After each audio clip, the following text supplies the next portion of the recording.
મને કોઈ વસ્તુનું મોટિવેશન નહીં આવતું મને મોટિવેટ કરો એવું 1.5 મહિના પહેલાં એક ભાઈએ કોલ બુક કર્યો હતો. અને જો તમને બી એવી ફિલિંગ આવતી હોય ને તો આ વિડીયો છેક સુધી સાંભળજો. એ ભાઈ જોડે ડિસ્કશન કર્યું. એમને મેં શરૂઆતમાં જ કહી દીધું ભાઈ તમને મોટિવેશનની કમી નથી. જો તમને મોટિવેશન ના હોત ને તો તમે આ કોલ બી બુક ના કર્યો હોત. અને મોટાભાગના લોકોને મોટિવેશનની કમી નથી, કાં તો મોટિવેશન એ એમના સવાલનો જવાબ નથી.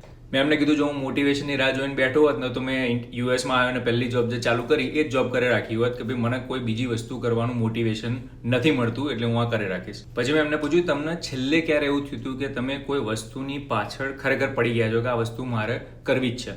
તો કે મારે ઘર લેવું હતું.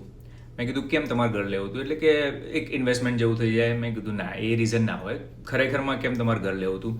એટલે કે ના, તો પૈસા પડ્યા હોય બેંકમાં પડ્યા રહે, એની વેલ્યુ ના હોય. તમારા વિડીયો જોઉં છું ખબર પડે કે ભાઈ પૈસા તો ડેપ્રિશિએટિંગ એસેટ થાય લોંગ ટર્મમાં, એટલે કશાકમાં મૂકવા જોઈએ. એટલે મેં ઘરની અંદર મૂક્યું. મેં કીધું ઘર વિશે તો મારા બીજા ઓપિનિયન છે, એવું નથી કે હું ઘર વિશે વાત કરું છું તમે એટલે ઘર લીધું એમ. તમે ખરેખરમાં કેમ ઘર લીધું? અને 3-4 વાર મેં એમને સવાલ પૂછ્યા.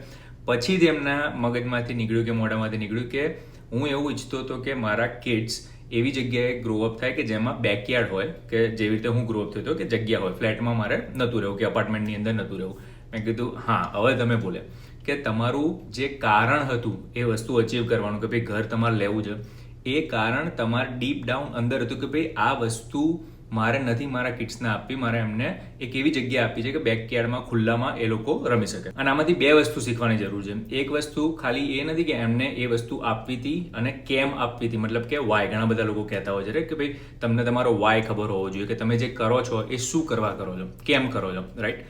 અને બીજી વસ્તુ કે એમને એ વસ્તુની ઉણપ મહેસૂસ થતી હતી કે ભાઈ મારા છોકરાઓ માટે એવું ઘર નથી કે જેમાં બેકયાર્ડ હોય પાછળ, એ એમને નડતું હતું. ઘણા બધા કિડ્સ છે જે બેકયાર્ડ વગર ગ્રોઅપ થાય છે. 100% જરૂરી નથી કે ભાઈ પાછળ બેકયાર્ડ હોવું જરૂરી છે, પણ એમનો એ વાય હતો કે ભાઈ એમને એ વસ્તુ કરવી હતી છોકરાઓ માટે, એટલે એમણે ગમે તે કરીને મહેનત કરીને એટલા ભેગા કરી દીધા કે ભાઈ ઘરમાં એ ઇન્વેસ્ટ કરી શકે અને ઘર લઈ શકે. પછી એમની જોડે ડિસ્કશન કર્યું અને બીજો વાય નક્કી કર્યો. અને છેલ્લા 1.5 મહિનાથી દર અઠવાડિયે અમારે ડિસ્કશન થાય છે અને he is making progress towards it. ને એમને જે નવો જે ગોલ સેટ કર્યો છે એમનો પર્સનલ છે એટલે આપણે એના વિશે ડિસ્કસ નહીં કરીએ. પણ ઇમ્પોર્ટન્ટ વસ્તુ એ સમજવાની છે આ વિડીયોમાંથી કે તમને એવું લાગતું હોય ને કે અત્યારે મને કોઈ વસ્તુ કરવાનું મોટિવેશન નહીં આવતું, મોટિવેશનની રાહ નહીં જુઓ.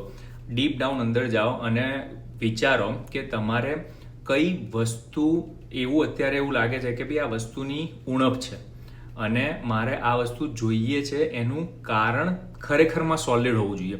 ખાલી એવું નહીં કે ભાઈ નોર્મલ તમને એવું ફીલ થતું કે ભાઈ પૈસા પડ્યા હોય તો સારું, પણ એવું હોય કે ના યાર મારે ફાઇનાન્શિયલી ફ્રી થઈને એવું માણસ બનવું જ છે કે મારે જોબને ના પાડવી હોય તો ના પાડી શકું, રાઈટ? આ એક એક્ઝામ્પલ આપ્યું. એટલે જે બી લોકો કોલ બુક કરે પહેલાં એ સવાલ, આ 2 વસ્તુઓ વિચાર રાખજો કે ભાઈ એવી કોઈ વસ્તુ છે મારી લાઈફની અંદર કે જેની મને ઉણપ મહેસૂસ થતી હોય અને એ પામવાનો વાય ખરેખરમાં હોય. અને આ દરેકનામાં હોય.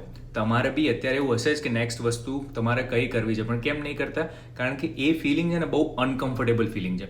તમને જ્યારે બી એવું તરત તમે વિચારો કે મારે આ વસ્તુ જોવો છે અને એ વસ્તુ એવી લાગતી હોય ને કે ભાઈ બહુ ટફ છે પામવી કે ઇમ્પોસિબલ છે, તો તમે એ વસ્તુને મોટાભાગના લોકો ઇગ્નોર કરવાનો ટ્રાય કરે. કેમ? કારણ કે જો સામું જોવો તો અનકમ્ફર્ટેબલ ફીલ થાય અને એ અનકમ્ફર્ટેબલ સ્ટેટ ઓફ માઇન્ડની અંદર કોઈને રહેવું ના હોય. પણ જો ખરેખર એ વસ્તુ જોતી હોય તો they need to be in that uncomfortable situation and then figure out a way કે ભાઈ હું ત્યાં કેવી રીતે પહોંચું. એટલે જે લોકો બી કોલ બુક કરવાના હોય આ થોડું વિચારીને કરજો.